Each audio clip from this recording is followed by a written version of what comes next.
In centinaia questa mattina a Tempio di Ormelle per l'ultimo saluto ad Alessandro Feletto, lo studente 17enne morto martedì scorso in un tragico incidente stradale in scooter. L'intera comunità ha voluto stringersi a mamma Egle, papà Stefano e ai due fratelli Andrea ed Alberto, straziati dal dolore.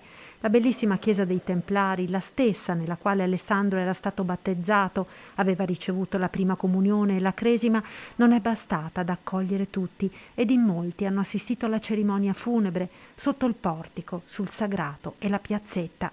La bara in legno chiaro con un cuscino di fiori bianchi portata a spalla dagli amici e dai cugini, il bianco, il colore scelto dalla famiglia per salutare Alessandro ad accompagnarlo nell'ultimo viaggio. Tu mi hai fatto come un prodigio, le tue opere sono stupende per questo giro. Ad officiare la cerimonia Don Massimo, che nell'omelia ha raccomandato alla comunità intera la preghiera e la vicinanza a mamma e papà di Alessandro, che stanno vivendo, come tutti i genitori che perdono un figlio, un dolore superiore al martirio.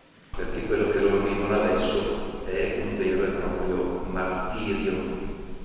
Un genitore che perde il figlio preferisce morire lui al posto del figlio, che è un dolore grandissimo, indicibile.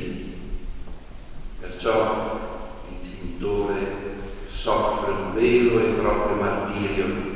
Tantissimi giovani presenti, i molti amici ed i compagni di scuola del 17enne che frequentava il liceo Scarpa di Motta di Livenza, compagni che hanno scritto un messaggio consegnato ai genitori nel quale hanno ripercorso tutti i momenti più belli e felici trascorsi assieme ad Alessandro. Ma oggi è stato il momento del silenzio e della preghiera e l'intera comunità si è stretta in un grande abbraccio alla famiglia di Alessandro, strappato troppo presto alla vita.